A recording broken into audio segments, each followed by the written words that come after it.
Hi, welcome to our channel where we share the most intriguing stories. At 2:13 a.m., deep in the Nevada hills, a knock shattered the silence. Three strangers with fake authority, forged signature, and a plan to steal one man's land. But they picked the wrong veteran to push. This wasn't just trespass, it was the start of a war. I woke up to the kind of pounding on the door that makes your heart slam into your ribs before your brain even catches up. I checked the clock. A little glowing 2:13 in the damn morning, and for a moment I thought maybe I was dreaming. But then came another round of hammering, like someone was trying to break through the door with their fists alone. And out here, in the middle of a Nevada hillside where the closest neighbor is a coyote, that sort of thing gets taken seriously. I grabbed my flashlight with one hand and rested my other hand on the holster clipped to my pajama waistband. Veteran reflex. Even after years out of the service, that kind of muscle memory doesn't fade. The house was quiet except for the hum of my off-grid systems. The generator, the inverter that fed the battery bank, the wind whipping at the side of the building like it wanted inside. January winds up here can peel your skin off if they feel like it. When I swung the door open just enough to see, three figures stood on my front porch in chunky winter jackets with patches that read, Sierra Pines Estates HOA, Homeowners Association. Out here, at 2:13 in the morning, the woman in front, flashlight under her chin like we were telling ghost stories, shoved a plastic-sleeved packet toward me. Notice of violation and mandatory vacation, she said, as if that was a perfectly normal greeting. Who the hell are you? I asked. And what the hell does that mean? We are authorized representatives of Sierra Pines Estates Homeowners Association, she recited like a script. Your structure is in violation of multiple community standards. You have 48 hours to vacate until proper approvals are processed. I blinked at her, trying not to laugh in her face. Lady, this is private land. My land. I'm not part of any HOA. She gave me the kind of look people reserve for dogs who don't know they're not allowed on the couch. That's not correct. As of last fall, your parcel falls under our jurisdiction. You failed to submit requests for exterior fixtures, including this, she waved vaguely at my roof, inappropriate color scheme, and the generator noise violates quiet hours. The funny part, my generator emits less noise than a fridge.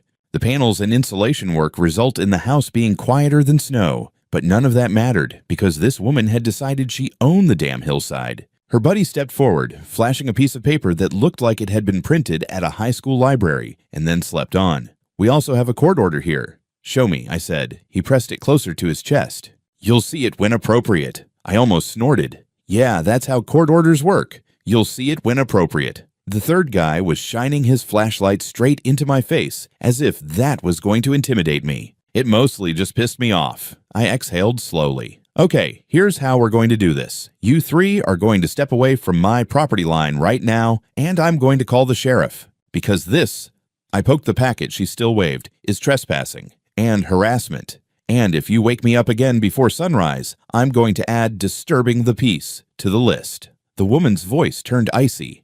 If you resist, we will have to note your non-cooperation, and failure to comply can result in removal by force. Well, that was about the dumbest thing she could have said while I was wearing a firearm. I swung the door fully open, letting the porch light reveal the holster clearly. You want to try removing me by force? We'll see how that works out. Suddenly, Mr. Flashlight in the eyes decided his boots were real interesting to look at. I called dispatch while they watched, probably expecting bullets or a nervous breakdown. 10 minutes later, bless small-town response times, two sheriff's deputies pulled up. The HOA decided to grow a conscience when badges arrived.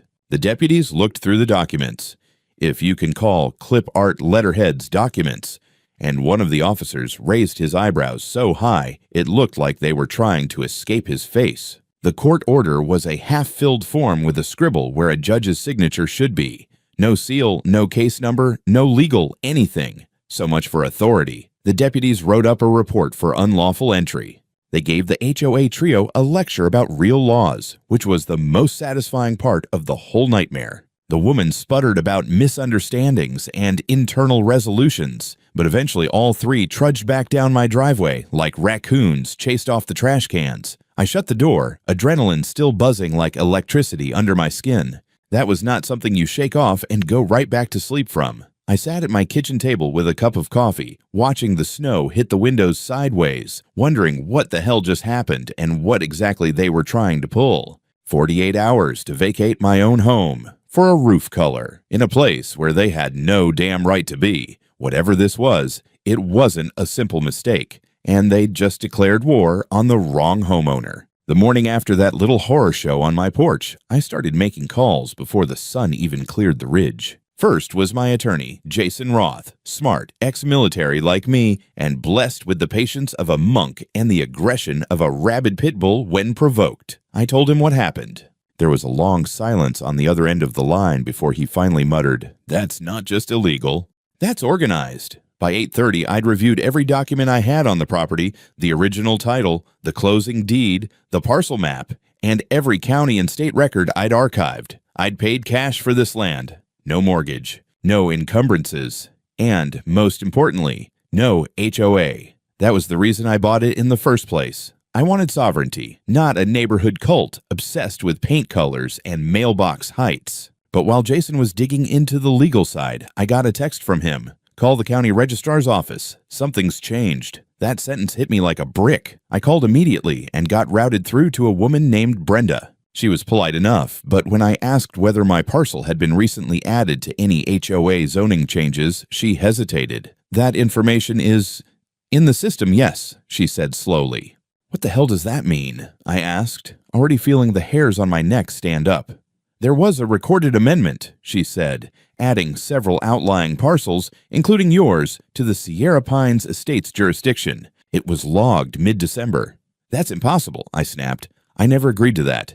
No vote, no paperwork, nothing." "There is a consent form attached to the amendment file," she replied. "It includes your signature." I stared at the phone in silence for a few seconds. "I want a copy today. Email and physical." "Of course, sir."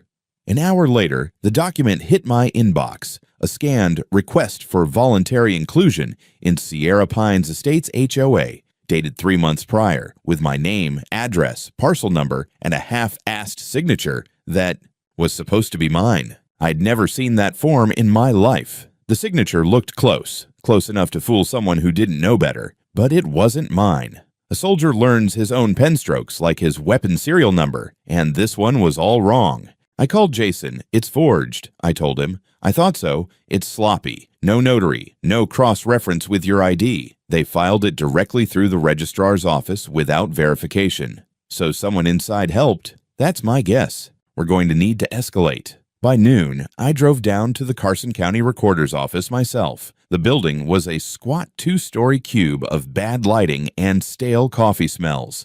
I marched into the records department and asked to speak with whoever handled the HOA filings. A man named Trevor Miles came out, younger than I expected, with a nervous energy and khaki pants that screamed mid-level civil servant. "Can I help you?" he asked with a tight smile. "You filed an amendment last December adding Parcel 19B to Sierra Pines Estates HOA," I said, handing him the printed copy of the form with the forged signature. "That's my land. That's my name. That's not my damn signature." His eyes flicked down to the page, and for a moment, something passed over his face. A little flinch, just a twitch. Most people wouldn't catch it, but I've debriefed enough liars to know what guilt looks like. "I'd have to review the file," he said carefully. "We process a lot of requests." "Not without validation, you don't," I shot back. "At least, not legally." He motioned toward the back. "Let me check." He disappeared for 10 minutes. When he came back, he held a paper copy of the same form. "It appears to be complete. Your signature, your parcel number, dated November 4th. No irregularities on file." "No notary stamp," I said, pointing. "No ID attached. And I didn't sign this. I want an investigation opened immediately." "That's above my department," he replied. "You'll have to file a request with the county clerk." "Which I'm doing. Right now." I filed a formal fraud complaint at the counter, handed over both the digital and print forms, and requested a full review of every amendment filed by Sierra Pines Estates over the past 3 years. Jason called me that evening. "This isn't just about you," he said. "I've already found 2 more parcels that were added in the same amendment. One of them has a homeowner who says he never signed a thing either." "So they're running a goddamn forgery operation?" "Looks like it." That night, I pulled up a map and highlighted my property in red. Then I highlighted the others added in that same amendment, 5 in total, all on the edge of the HOA's existing zone, all isolated, all valuable, all apparently targeted. Someone was trying to grow their little empire illegally, and they thought I wouldn't notice. The next morning, I woke up to a thick, low-hanging fog that blanketed the ridge like someone had erased the horizon. I hadn't slept much. The forged document, the fake HOA jurisdiction, the too casual registrar, all of it rattled around in my head like loose change in a dryer. I was pissed, but underneath that was something colder, calculated. The feeling I used to get before an ambush op.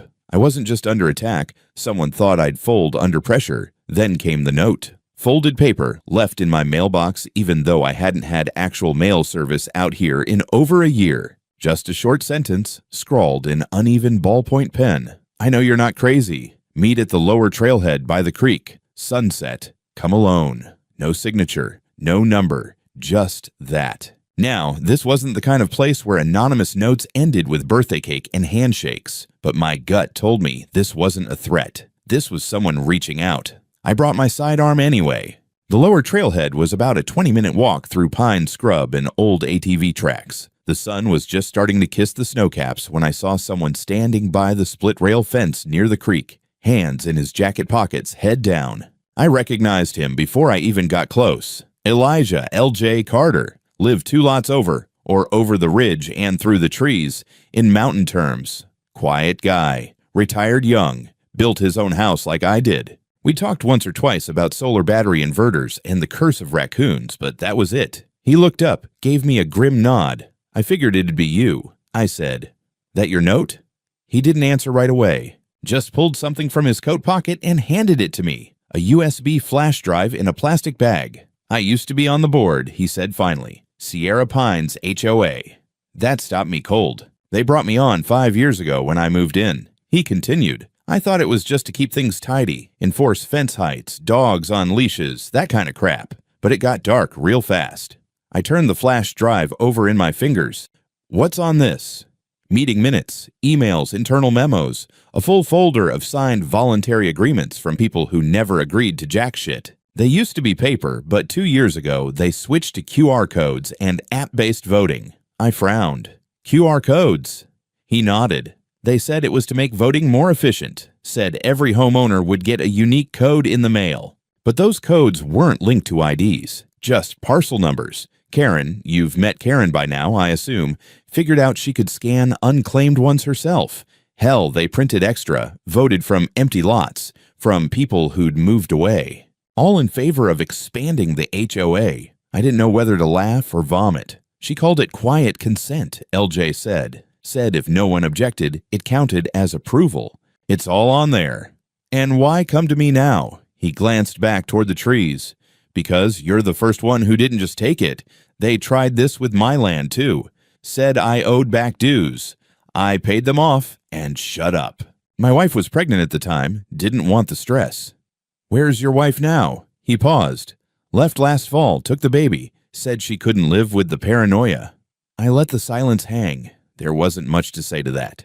"So what do you want from me?" I asked. "Nothing," he said. "But if you take this to the authorities, you need to know. The registrar, Trevor Miles, he's in on it. Gets kickbacks every time a new parcel gets added. Karen's been expanding her little kingdom one forged vote at a time." I exhaled hard. "Jesus Christ. It's not just you," he added. "It's 5, maybe 10 parcels already. Isolated ones. No neighbors to help. Easy targets." I looked at the drive again. "You sure this is solid?" "Absolutely. I used to be the one uploading it all. I know where the bodies are buried." He turned to walk back toward the trail. "I'll deny everything if they come asking, but if you burn them down, burn them good." That night, I plugged the drive into my laptop. The folder tree looked like a digital autopsy, dozens of PDFs, scanned forms with mismatched signatures, vote tallies showing 95% participation in a community where half the lots were uninhabited, even an internal memo from Karen dated just a month ago. Goal: absorb parcels before spring. Push QR kits by December. Miles will backdate if needed. My hands clenched into fists. This wasn't HOA overreach. This was organized fraud. And they had just handed me the bullet with their name on it. By sunrise the next day, I was no longer just a pissed-off homeowner with a camera and a clean title. I was sitting on a goddamn conspiracy. I spent the morning combing through every file on LJ's drive. The deeper I dug, the clearer it became. Sierra Pines Estates HOA wasn't just creeping its boundaries like some overgrown weed. They were forging consent on a digital level. Votes cast by ghosts. Fake support generated by QR codes that should have belonged to real people, and sometimes did, until Karen and her cronies voted on their behalf without them knowing. The files included spreadsheets with parcel IDs, QR codes, date-stamped entries from an HOA voting platform called Civic Pro Plus. Looked official as hell, but I checked the domain registration. It wasn't run by any neutral tech vendor. It was owned by Capesius M Solutions LLC. And K just so happened to be Karen Woolbridge, queen of the HOA herself. She had literally set up a fake voting app and made herself the administrator. Jesus. Jason, my attorney, could hardly believe it when I showed him. "This is felony-level fraud," he said over the phone. "You realize what this is, right? It's a digital paper trail of systemic voting manipulation. If this app crossed into other counties, it could be a multi-jurisdictional case." That clicked something in my brain. "Wait," I said, "can you check whether this HOA ever claimed jurisdiction over lots in Washoe County?" "Give me 20 minutes," he said. I already knew the answer before he called back. "They filed boundary updates in 2 neighboring counties," he told me. Same app, same pattern, same QR system. Now it was a whole new ballgame. We put together a report. The QR scam, the fake signatures, the forged voluntary inclusion forms. I included screenshots of the app dashboard, vote tallies from supposedly uninhabited parcels, and Karen's cheery little internal email about quiet expansion. By the afternoon, Jason submitted the evidence packet to the Carson County District Attorney and CC'd Nevada's Attorney General. But we didn't stop there. We also flagged it to a local news outlet that had previously covered HOA overreach. They didn't bite right away, but the seed was planted. That night, I couldn't sit still. So I drove into town and sat in on a county planning commission meeting. Public, sleepy, and exactly the kind of place where people think nothing important ever happens. I waited until the last 10 minutes during public comment. When I stood up and introduced myself, a few folks recognized the name, probably from gossip about the guy who almost got evicted by the HOA. I didn't mince words. "In the past 3 months," I said, "multiple parcels of private land have been fraudulently brought under the authority of an HOA using falsified documents and a digital voting system not tied to any verified identity. I have proof, and I've submitted it to the DA and the Attorney General." That got attention. I explained how the HOA claimed voluntary votes through QR codes they mailed out, unlinked to homeowners, and then voted on their own behalf when people didn't respond. I even passed out printouts of a few fake approval forms. Same handwriting, same date stamps, obviously copied and pasted. One of the commissioners asked, "You're saying this happened here?" "Right here," I said. "My parcel." And possibly dozens of others. This is not a zoning mistake. This is targeted fraud. Murmurs erupted across the room. A few residents stood up to say they'd also received strange letters from Sierra Pines in recent months, even though they weren't part of the development. One woman said she was told she owed dues for her vacant lot. After the meeting, 3 people approached me with their own documents, asking if I could look them over. I wasn't trying to be a hero, but I had the evidence. And now people were paying attention. Back at home, I checked the HOA website. As of that evening, they'd posted a new community update claiming all recent votes had been verified through secure and legal means, and accusing external parties of spreading misinformation. The last line made me laugh out loud. "All documents have been reviewed by our legal counsel and registrar's office." Oh, Trevor, still playing along. They knew I was coming. Good. Let the bastards brace for impact. The call from the Department of Justice came 2 days later. I was sipping bitter coffee from a chipped mug and reviewing yet another resident's questionable HOA approval letter when my phone lit up with an unfamiliar DC area code. I figured it was spam, maybe someone trying to sell me a timeshare in Boca, but I answered anyway. "Mr. Brandon," the voice said, "this is Agent Rebecca Linwood, Department of Justice Special Investigations Unit. You were listed as the primary complainant in an ongoing HOA jurisdictional fraud case." I nearly dropped the mug. She explained, calm, clear, no fluff. that the QR scheme I'd uncovered had triggered a federal red flag when multiple counties in Nevada submitted overlapping fraud reports involving the same HOA system, the same app, and the same registrar name, Trevor Miles. Apparently, Jason had copied the right people when he sent our evidence packet. "You need to know," Agent Linwood said, "this isn't isolated. We've tracked similar digital expansion attempts to homeowner associations in Utah, Arizona, and parts of Colorado. Different names, same tech, same digital voting model. And Sierra Pines is one of the earliest adopters. So this isn't just local corruption," I said. "This is coordinated." "Exactly. We're classifying it as a multi-jurisdictional conspiracy to commit property fraud under color of governance." That was a mouthful, but I liked the sound of it. An hour later, 2 black SUVs rolled up my gravel road, crunching over frost-bitten dirt. The federal agents looked like you'd expect. Plain clothes, serious faces, no small talk. They set up in my dining room, asked for my permission to image the flash drive LJ had given me, and began interviewing me like it was a deposition. I told them everything: the midnight eviction stunt, the forged signature, the fake voting system, and the cowardly registrar hiding behind county walls. When I handed them printed screenshots of Civic Pro Plus's back end and the app's fake ballot results, they looked impressed. Apparently, not many homeowners submit full forensic breakdowns with timestamps. Agent Linwood took a look at Karen's memo where she openly suggested backdating votes. "She really wrote this down?" she asked, eyebrows raised. "She thought she was untouchable," I said. She nodded. "They usually do." Later that evening, I got a text from LJ. "They came to my house. Feds. I talked. Everything. Guess it's out now." I responded, "You did the right thing. You're not alone anymore." The next morning, word hit the local paper. Federal investigation launched into HOA fraud across 3 Nevada counties. Karen's face was nowhere to be seen in the article, but her fingerprints were all over the story. The headline alone was enough to light up every HOA Facebook group in the state. Then came the big one. 3 days later, just before lunch, Sierra Pines rolled up to my property again, this time in daylight. 2 flatbed trucks, a trailer, and 1 oversized pickup with the HOA's seal crudely magnetized to the door. A team of men in orange vests started unloading tools, and one of them walked toward my carport with a bolt cutter. I watched the guy raise it toward the lock I'd installed after the last stunt. I didn't say a word. I just turned and hit the live feed button on my home surveillance app. Then I called the sheriff. Again. I stepped outside, calmly, like I was going to check the mail. "Gentlemen," I said, "is there a reason you're attempting to dismantle my property?" One of them looked up from the lock. "We were given authorization by HOA enforcement to remove non-compliant structures." I raised an eyebrow. "Non-compliant with what?" He blinked. "With neighborhood standards." I smiled. "And what jurisdiction are you under?" He hesitated. That's when the patrol car pulled up.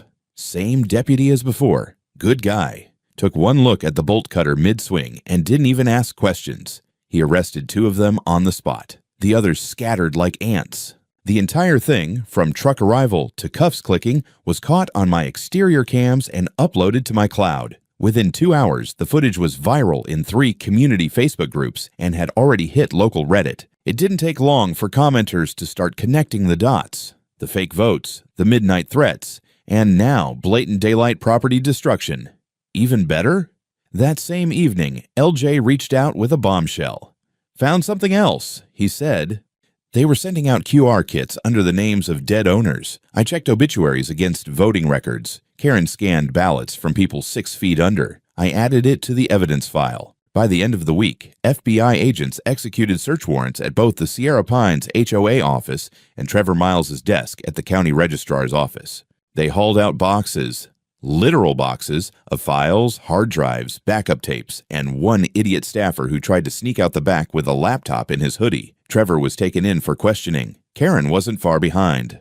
The system they built to fake legitimacy was finally being picked apart, and I wasn't just some stubborn ex-engineer with a gun and a generator anymore. Now I had the federal government at my back. They called me to testify on a Thursday morning. Federal court in Reno was colder than I expected. Not just the air conditioning, but the mood. The kind of silence that settles over a place when people realize everything fake is about to be ripped apart under oath. Karen Woolbridge sat at the defendant's table in a navy suit that probably cost more than my truck. Her hair, usually that Stepford polished blonde, looked flat, like the mask had finally peeled back a bit. Beside her, Trevor Miles looked like a man whose stomach had been replaced by a bag of wet marbles. No eye contact, no fight left. I sat down at the witness stand, raised my right hand, and swore to tell the truth. I didn't need reminding.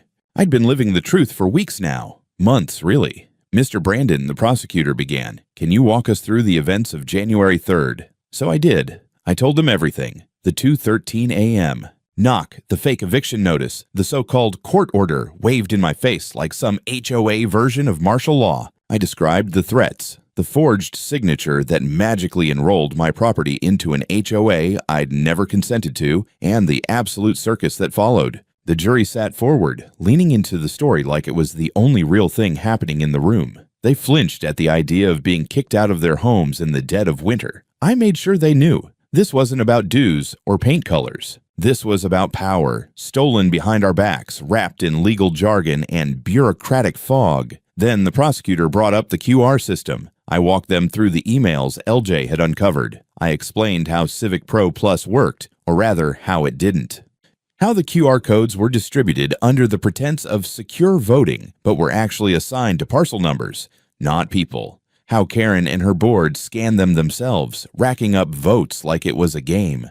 And these QR codes, the prosecutor asked, did they require any form of identification verification? None, I said. No ID, no login, not even a name, just a scan and a checkbox. We showed the jury screenshots of ballots approved by long vacant lots, then ones linked to deceased homeowners, some of them gone for years. Did you find any evidence of direct manipulation? I nodded and held up a printed copy of Karen's memo, the one where she'd outlined parcel expansion goals and casually noted that Trevor would backdate the filings if necessary. The defense tried to object, but the judge overruled. The memo was entered into evidence. You could feel the heat in the room shift like someone turned on a blowtorch under the defense table. Then came the part I didn't expect. LJ testified. He took the stand in a dark gray jacket and jeans. No suit. Just a regular man, finally done hiding. His voice was steady, but every word carried the weight of years. I was on the HOA board, he said. I saw what we were doing.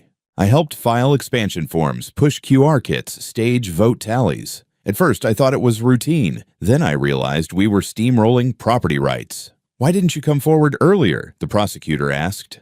My wife was pregnant, he said quietly. Karen made it clear that people who spoke up lost more than money. I didn't want to test what she meant by that. His voice cracked on the last word, but he straightened his shoulders and looked Karen dead in the eyes. She doesn't scare me anymore. The courtroom was still. For a few seconds, no one even breathed. After that, the dominoes fell fast. A forensic tech from the FBI testified that Civic Pro Plus ballots had been cast from a single IP address located inside the HOA's main office. Hundreds of votes, multiple counties, all in favor of HOA expansion. Then the county clerk's office dropped the hammer. Trevor Miles had submitted over a dozen retroactive filings without witness signatures, notary stamps, or ID verification, all processed through his personal login credentials, most of them filed. Late at night, Karen's defense tried to play the victim card, claimed it was all bad record-keeping, and that she trusted her staff, that she was trying to modernize outdated HOA systems.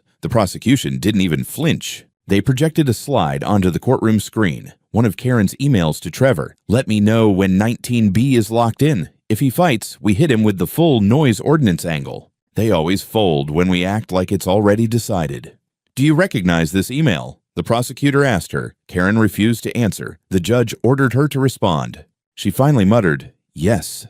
In that moment, her entire face fell like a condemned building. All that smugness, that HOA queen energy, gone. Just a woman caught in her own paper trail. The last straw came when a whistleblower from the registrar's office testified that Trevor had offered him a piece of every expansion if he kept quiet. Said the phrase he used was, don't think of it as fraud. Think of it as community consolidation.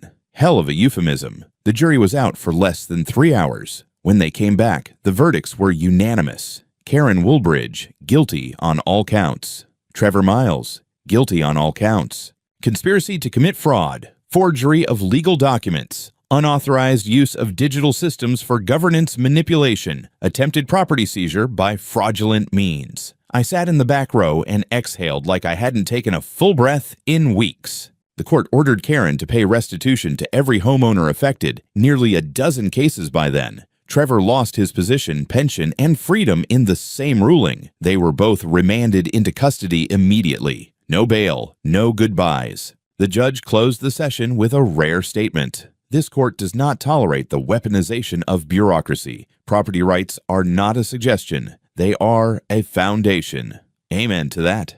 The day after the verdict, Sierra Pines Estates was a ghost town. Not the houses, but the people who ran the show. The HOA office was shuttered, its blinds drawn like it was mourning the loss of a dictator. No more smug newsletters, no more unmarked envelopes slipped into mailboxes threatening citations for non-standard roofing angles or incompatible mailbox fonts. And yet, the damage they'd done still lingered like a bad smell. Dozens of homeowners were left with bogus dues claims, fraudulent liens filed against their properties, and lingering paranoia. Some of them had moved away entirely, quietly selling their homes at a loss just to get clear of the suffocating grip Karen had imposed through fear, form letters, and false authority. But justice, it turned out, wasn't done yet. A week after the sentencing, the Department of Justice filed for the court-ordered dissolution of the Sierra Pines Estates Homeowners Association as a non-compliant entity operating under fraudulent practices. In plain English, they were shutting it down for good. The court appointed a federal receiver to begin unwinding the organization's assets. Office equipment, company vehicles, HOA-owned maintenance tools. All of it was seized, cataloged, and prepped for auction. But what got real attention were the financials. Turns out, Karen had been using HOA dues to pad personal expenses, spa treatments, luxury retreats labeled as board development, even a damn ski trip in Vail charged as a community outreach conference. Over $180,000 in misused funds. Every dollar was being tracked. I was called back to the courthouse one last time, not as a witness, but as a victim entitled to compensation. The DOJ had ruled that my home had been subject to an attempted fraudulent seizure, that I'd experienced financial and psychological harm, and that my time, legal costs, and public exposure warranted restitution. The number they offered me? $420,000. Jason and I looked at each other in disbelief. It wasn't just vindication, it was acknowledgement that I hadn't been paranoid, aggressive, or overreacting. I'd been right, every damn step of the way. I signed the paperwork that same day. And then I went home. LJ came by that night, brought beer and silence, which was exactly what I needed. We sat out back near my fire pit, watching the stars punch through the cold sky one by one. He looked better, lighter somehow. The man had lost nearly everything holding back the truth, and now, with the monsters caged, he could finally breathe. You know, he said, popping the cap off his bottle, I thought we were going to get steamrolled. I figured no one cared enough to stop them. I shrugged. They picked the wrong ridge. A few days later, I started getting letters. This time, the good kind. People I didn't even know from across the state wrote to thank me. One guy said he'd backed down from fighting his HOA 3 years ago and lost everything. Another woman sent me a picture of her old house with a note, "If only I'd fought like you did." Then came the media. First, it was a local podcast, Nevada Watchdogs. Then a segment on a national morning show. Jason handled the interviews. I handled not throwing up from the attention. At some point, someone started calling me the guy who brought down an HOA with a flash drive. Not accurate, but catchy. I declined a book deal twice. I wasn't interested in becoming a brand. What I did want, though, was to leave a mark. Not for glory, but for defense. So I took some of that restitution money and had a local metalworker create a custom gate sign for the edge of my property. It was big, brushed steel, and bolted into concrete. It read, "Private property, not subject to HOA jurisdiction, trespassing enforced under Nevada Code 207. See court order for details." And just below it, I mounted a framed laminated copy of the federal court judgment, in full, every page. Some people put up gnomes. I put up proof.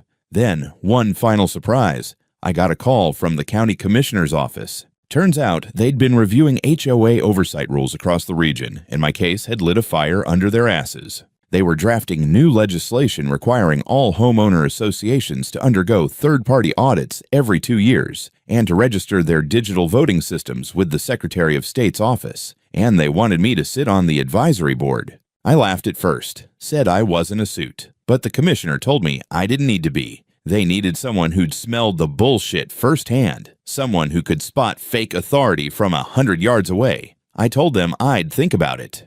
I still haven't decided. I came out here to get away from people, not represent them. But I gotta admit, it feels damn good to know that what I did mattered beyond my fence line. For now, I've got my peace, my land, my solitude, and a camera on every post, just in case. The first snow of February came in quiet, dry sheets, the kind that whispers rather than falls, dusting the trees with a thin white veil. I sat on my porch with a mug of black coffee and watched it settle into the ridge. Peace had a different texture now. Heavier, earned. It had been nearly 2 months since the trial. Sierra Pines Estates was officially dissolved. The name, the charter, the tax ID, all gone. The signs at the old office had been taken down, the building gutted, and now for lease. Every time I drove by, I smiled. Karen Woolbridge was sitting in federal prison awaiting final sentencing, 12 years without parole. Last I heard, Trevor Miles had already been transferred to a low-security facility for government employees convicted of white-collar crimes.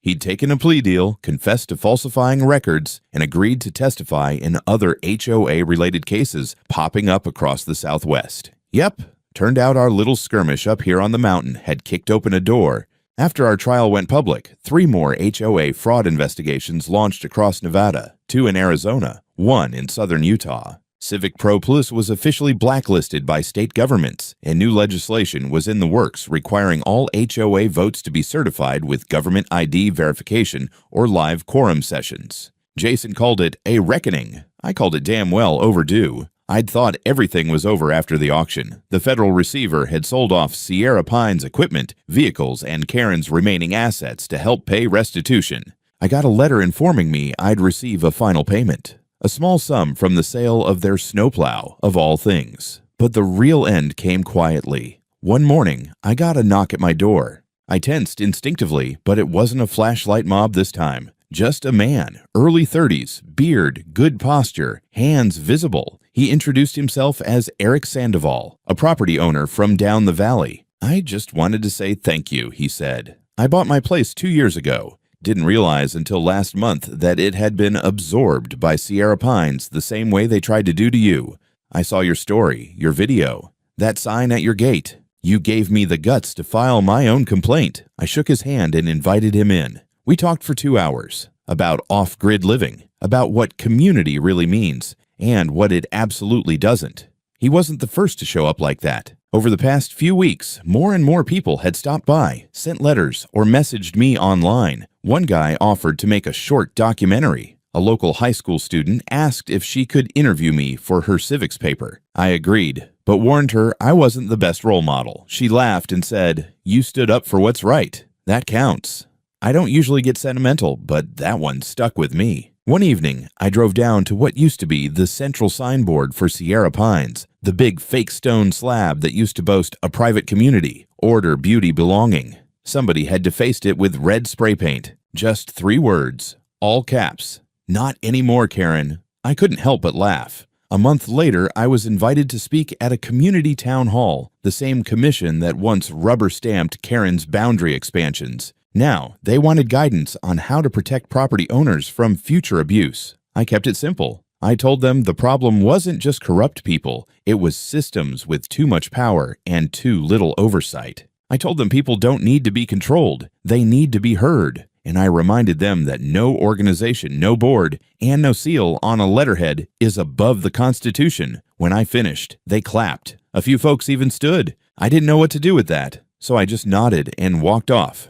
That night, I came home and stood at the edge of my property. The wind was high. The trees shifted like they were applauding, too. And just beyond the gate, there stood that metal sign. Solid, cold, and permanent. Private property. No HOA. Court order framed and gleaming in the porch light. I wasn't just a guy with a solar array and a bunker-grade front door anymore. I was a symbol. The story even made it into a documentary podcast. They called the episode The Hill They Couldn't Take. I like that. Life moved on. The generator hummed. The water tanks filled. The snow fell in slow silence, like the mountain was letting out a long breath. And I finally did too.